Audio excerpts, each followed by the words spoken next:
Hi అండి. అందరూ ఎలా ఉన్నారు? అందరూ బాగున్నారు. నేను కూడా బాగున్నా. ఈరోజు వీడియోలో వంకాయ బజ్జీ ఎలా తయారు చేయాలో చూపిస్తాను చూసేయండి. ముందుగా స్టఫింగ్ కోసం మిక్సీ జార్లో వాము, పుట్నాలు, 1 స్పూన్ కారం, 2 స్పూన్లు ఉప్పు, కొంచెం చింతపండు వేసి ఫైన్గా పౌడర్ పట్టుకుందాం అండి. తర్వాత వేరే ఒక గిన్నెలో కొన్ని వాటర్ పోసుకుని సాల్ట్ వేసుకుని ఇలా వంకాయలు మజ్జిగ ఘాటు పెట్టుకుని పుచ్చులేమి లేకుండా చూసుకుని వాటర్లో వేసుకోవాలండి. వేరే ఒక గిన్నెలో పిండి కలుపుకుందాం అండి. ముందుగా 1/2 కిలో శనగపిండి, 2 టేబుల్ స్పూన్లు బియ్యపు పిండి, కొంచెం సాల్ట్, కొంచెం తినే సోడా వేసుకుని ఇట్లా అన్నిటిని బాగా మిక్స్ చేసుకోవాలండి.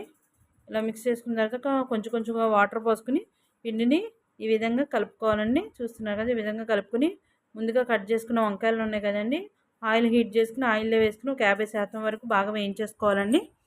అలా వేయించేసుకుని ఇవన్నీ బాగా వేగినాయండి. వేరే ఒక గిన్నెలోకి తీసేసుకుందామండి. చూస్తున్నారు కదా, వేగిపోయి వేరే ఒక గిన్నెలోకి తీసేసుకుని ముందుగా పట్టుకున్న పౌడర్ ఉంది కదండి, ఆ పౌడర్ని ఇందులో స్టఫ్ చేసుకుందామండి.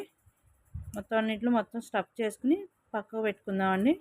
మళ్ళీ ఆయిల్ హీట్ చేసుకుని ఆయిల్ హీట్ అయిన తర్వాత ఒక వంకాయని ఇలా పిండిలో ముంచుకుంటూ సేమ్ పచ్చిమిరపకాయ బజ్జీ ఎలా వేస్తాం దీన్ని కూడా అలాగే వేయాలండి. మొత్తం అన్నింటిని ఇలా ఈ విధంగా వేసేయాలండి. వేసేసుకుని రెండు పక్కల బాగా గోల్డెన్ కలర్ వచ్చే వరకు వేయించుకోవాలండి. ఇదిగోండి ఇలాగా వేయించుకుంటానండి. చూస్తున్నారు కదా, ఇలా ఎర్రగా అయింది కదండి. వర్షాకాలం స్టార్ట్ అయింది, ఏమైనా వేడిగా తినాలనిపిస్తుంది. ఎప్పుడు ఉల్లిపాయ పకోడీ, పచ్చిమిరకాయ బజ్జీ, ఆలు బజ్జీ కన్నా ఒక్కసారి ఇలా వంకాయ బజ్జీ ట్రై చేయండి, చాలా బాగుంటుందండి టేస్ట్. చూస్తున్నారు కదా, వేగిపోయినాయండి. వేరే ప్లేట్లోకి తీసేసుకుందాం అండి.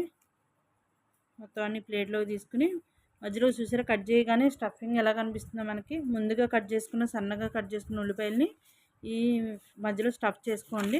దీంట్లో కొంచెం పెరుగు వేసుకుంటానండి, టేస్ట్ చాలా బాగుంటాయండి. ఇలాంటి మంచి మంచి వంటలు కావాలనుకుంటే నా ఛానల్ని సబ్స్క్రైబ్ చేసుకుని లైక్ చేసి షేర్ చేసి నా ఛానల్ని సపోర్ట్ చేయండి ఫ్రెండ్స్. Bye bye friends.